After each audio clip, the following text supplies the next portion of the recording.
Sir, നേരത്തെ ബഹുമാനപ്പെട്ട പ്രതിപക്ഷ നേതാവ് പറഞ്ഞപ്പോൾ വസ്തുതാവിരുദ്ധമായൊരു കാര്യം പറഞ്ഞു. അദ്ദേഹം വഴങ്ങിയില്ല.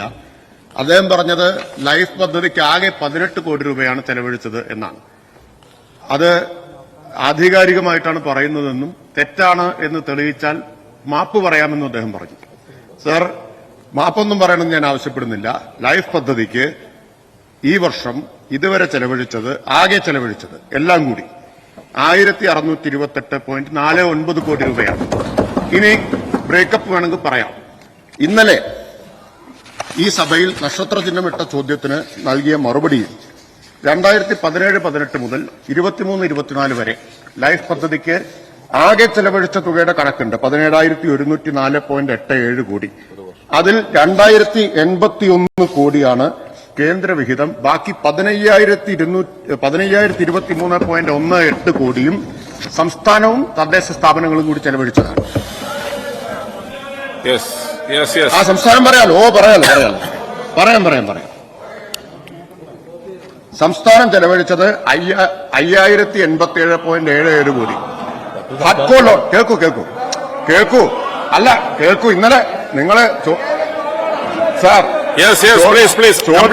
ഇവിടെ സ്റ്റാർ ക്വസ്റ്റ്യന് കൊടുത്ത മറുപടി ഇതൊന്നും വായിക്കാത്തതിന് ഞാൻ എന്ത് ചെയ്യാൻ പറ്റും? 4,445.38 കോടി ഹഡ്കോ ലോൺ, ബാങ്ക് ലോൺ 425 കോടി. പിന്നെ കേന്ദ്രവിഹിതം ഞാൻ നേരത്തെ പറഞ്ഞു. അതെ, സംസ്ഥാനമാണല്ലോ ലോൺ അടയ്ക്കുന്നത്. ഇതിന് തദ്ദേശ സ്ഥാപനങ്ങളുടെ വിഹിതവും പറഞ്ഞു. ഫണ്ട് ഇവിടുന്നാ കൊടുക്കുന്നത്.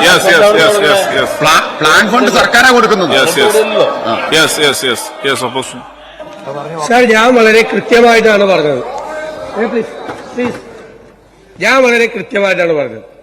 ഈ പ്രാവശ്യത്തെ നമ്മുടെ പ്ലാൻ അലോക്കേഷൻ 717 കോടിയാണ്. ഇത് പ്ലാൻ സ്പേസിൽ നിന്ന് ഇപ്പോൾ എടുത്ത ഡീറ്റെയിൽ ആണ്. ഇതുവരെയുള്ള ഫിനാൻഷ്യൽ പ്രോഗ്രസ് 3.76%. വേറെ കാശ് കൊടുത്തൊന്നല്ലോ ഞാൻ പറഞ്ഞത്. ഞാൻ പറഞ്ഞ പ്ലാനിൽ നിന്ന് ഞാൻ എന്റെ പ്രസംഗം നിങ്ങൾ കേൾക്ക്. 3.76% എത്രയാ? അല്ലല്ല, അതാണ് 3. നിങ്ങൾ പറഞ്ഞത് 3.76%. അത് എത്രയാണ്? 3.76%. അല്ല, അതിൽ അപ്ഗ്രേഡ് ചെയ്താണ്. അല്ല, ഒരു കാര്യം പറയാൻ വേണ്ടിയിട്ടാണ് എഴുന്നേറ്റ് വേറെ കാര്യം. സാർ, ഞങ്ങൾ ഈ പ്രമേയത്തിലൂടെ നോട്ടീസ് കൊടുത്തത് കേരളത്തിന്റെ ഗൌരവകരമായ ഈ ധനപ്രതിസന്ധിയെക്കുറിച്ച് ചർച്ച ചെയ്ത് സർക്കാർ അതിനുള്ള മറുപടി ഇവിടെ ചർച്ച വെച്ചപ്പോൾ ഞങ്ങൾ വളരെ സന്തോഷിച്ചു. കാരണം വിശദമായി സർക്കാർ ഇത് ചർച്ച ചെയ്ത് വിശദമായ മറുപടിയും ഒരു പ്ലാനും ഭാവിയിൽ ചെയ്യേണ്ട കാര്യങ്ങളെക്കുറിച്ചൊരു പ്ലാനും ഉണ്ടാകുന്നത്. ഇത് കഴിഞ്ഞ നിയമസഭാ സമ്മേളനത്തിൽ ഞങ്ങൾ ഈ ധനപ്രതിസന്ധിയെക്കുറിച്ച് സംസാരിച്ചപ്പോൾ പറഞ്ഞ അതേ മറുപടിയാണ് ബഹുമാനപ്പെട്ട ധനകാര്യമന്ത്രി പറഞ്ഞത്. ഒരു ചെറുവിരൽ പോലും നികുതി പിരിവിന്റെ കാര്യത്തിലും ധൂർത്തിന്റെ കാര്യത്തിലും ധൂർത്ത് നിയന്ത്രിക്കാനോ ചെലവ് നിയന്ത്രിക്കാനോ നികുതി പിരിക്കാനോ ഉള്ള ഒരു നടപടിയും ഗവൺമെന്റ് സ്വീകരിച്ചിട്ടില്ല. കേരളം ഞാൻ നേരത്തെ സൂചിപ്പിച്ചതുപോലെ പരിതാപകരമായ ഒരു അവസ്ഥയിലേക്ക് കൂപ്പുകുത്തുകയാണ്.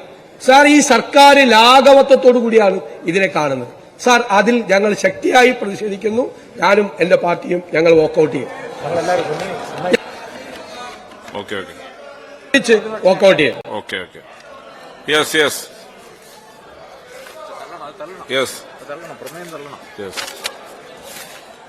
Shri Roji M John, not in the seat.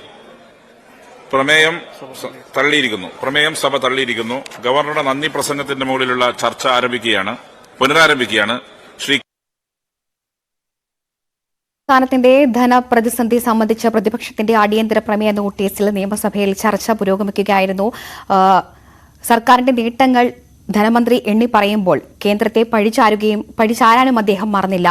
ഇപ്പോൾ വിമർശനങ്ങളെല്ലാം എതിർത്തുകൊണ്ട് പ്രതിപക്ഷം വോക്കൌട്ട് ചെയ്തിരിക്കുകയാണ്.